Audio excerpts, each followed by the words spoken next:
Hello दोस्तों, क्या हाल है आप सभी के लिए एक बहुत बढ़िया खबर है।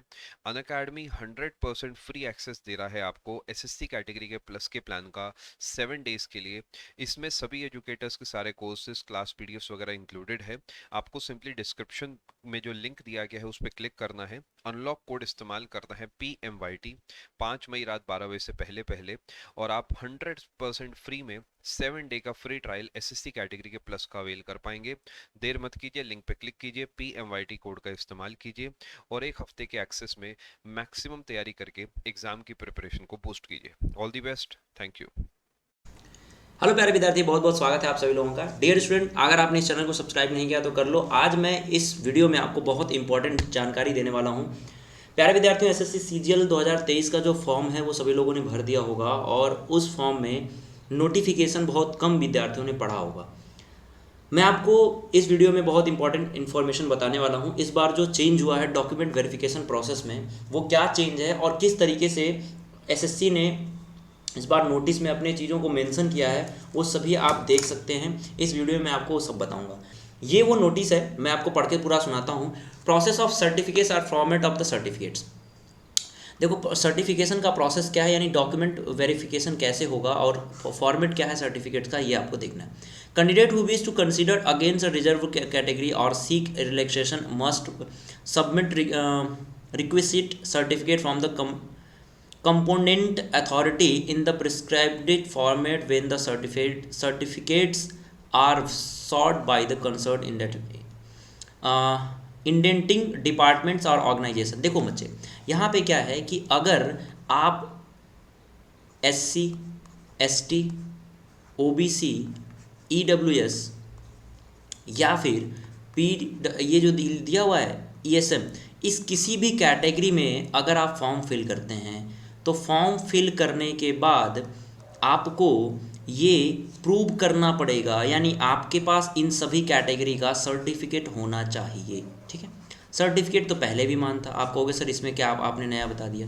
बच्चे, सर्टिफिकेट जो होना चाहिए, certificate any other format are liable to be rejected, और किसी फॉर्मेट का अलग अगर अलग सर्टिफिकेट रहेगा तो वो रिजेक्ट कर दिया गया जाएगा। ये नोटिस में आपको जो आपका सर्टिफिकेट का फॉर्मेट है, ये नोटिफिकेशन में आपको दिया रहता है, ये आप पढ़ लीजिएगा बाकी क्या फॉर्मेट है सर्टिफिकेट का।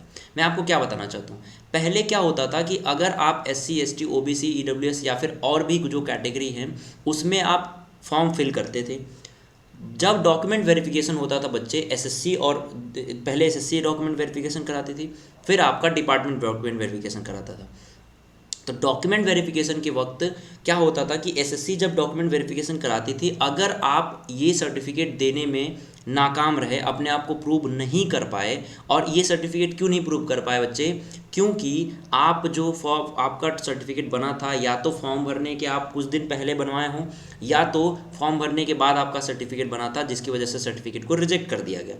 तो उस कंडीशन में आपसे पूछा जाता था कि क्या आपको जनरल बना दिया जाए, या सॉरी आपको यूआर कैटेगरी में कंसीडर कर दिया जाए, तो फिर आपको कोई ना कोई पोस्ट मिल जाती थी।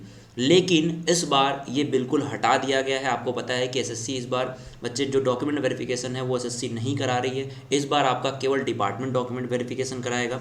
तो डॉक्यूमेंट वेरिफिकेशन में मैक्सिमम लोगों के छटने के चांसेस इस बार हो सकते हैं अगर आपने ये गलती की है तो। आगे बढ़ते हैं, मैं आपको सुनाता हूँ। Candidate are caution that the must ensure the belonging category has filled the application form and able to prove the same by furnishing the request certificate from the competent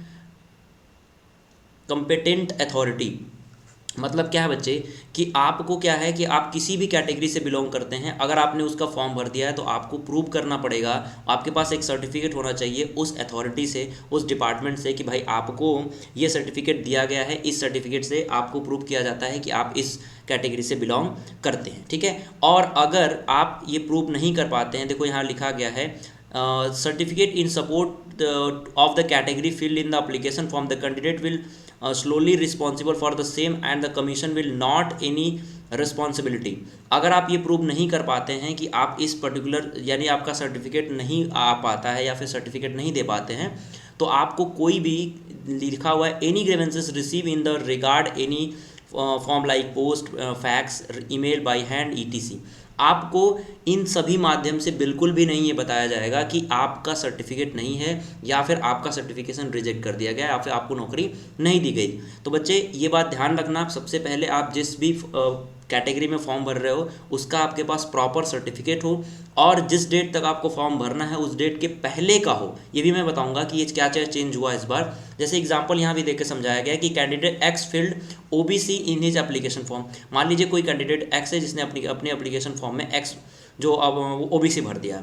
however during the document verification by the intending department or organization he will unable to proceed the valid OBC certificate.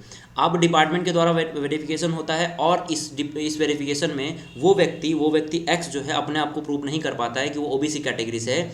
In such scenario candidature of X will be cancel by the indenting department और organization. यानी candidature उसका जो है x का reject कर दिया गया जाएगा उस डिपार्टमेंट या फिर ऑर्गेनाइजेशन की तरफ से। ठीक है, तो ये चीज़ आपको ध्यान में रखनी है कि आपका सर्टिफिकेट आपके पास होना चाहिए। और बच्चे एक बात और यहाँ पे आप देखो, अगर मैं बात करूँ ये बड़ा इंपॉर्टेंट है, क्रूशियल डेट। क्रूशियल डेट क्या है? SC ST सर्टिफिकेट का जो है स्टेटस और any other benefit, fee concession, reservation, age relaxation where not specific otherwise specified will be close date the receipt from the online application 3/5/2020। यानी कि 3 मई से पहले पहले आपके सारे सर्टिफिकेट होने चाहिए। ये सारे सर्टिफिकेट बच्चे, चाहे वो आप फीस के लिए लगा रहे हैं, चाहे आप एज रिलैक्सेशन के लिए लगा रहे हैं, चाहे आप कैटेगरी वाइज लगा रहे हैं, तो इन सभी कैटेगरीज में स्टूडेंट का जो डेट होना चाहिए, सर्टिफिकेट होना चाहिए, वो 3 मई से पहले का होना चाहिए। ये बात आप याद रखना।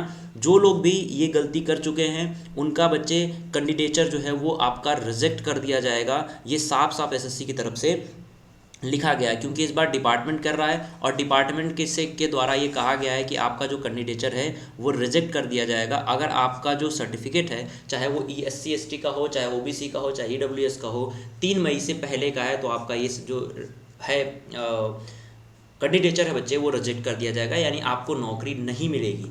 ठीक है, तो ये आपका जो नोटिफिकेशन में है वो था डॉक्यूमेंट वेरिफिकेशन से रिलेटेड सारी बातें मैंने क्लियर कर दी। यानी आपका जो भी एक बेनिफिट वाले सर्टिफिकेट हैं वो बेनिफिट वाले सर्टिफिकेट आपके होने चाहिए, लेकिन बच्चे वो 3 मई से पहले के होने चाहिए। ऐसा नहीं है कि 3 मई के बाद आप सर्टिफिकेट बनवाते हैं और डॉक्यूमेंट वेरिफिकेशन में आप जाते हैं। तो इस बात का आप खास ख्याल रखिएगा। हेलो दोस्तों, क्या हाल है आप सभी के लिए एक बहुत बढ़िया खबर है। अनअकैडमी 100% फ्री एक्सेस दे रहा है आपको एसएससी कैटेगरी के प्लस के प्लान का 7 डेज के लिए। इसमें सभी एजुकेटर्स के सारे कोर्सेज, क्लास पीडीएफ्स वगैरह इंक्लूडेड है। आपको सिंपली डिस्क्रिप्शन में जो लिंक दिया गया है उस पर क्लिक करना है, अनलॉक कोड इस्तेमाल करना है PMYT 5 मई रात 12 बजे से पहले पहले, और आप 100% फ्री में 7 डे का फ्री ट्रायल एसएससी कैटेगरी के प्लस का अवेल कर पाएंगे।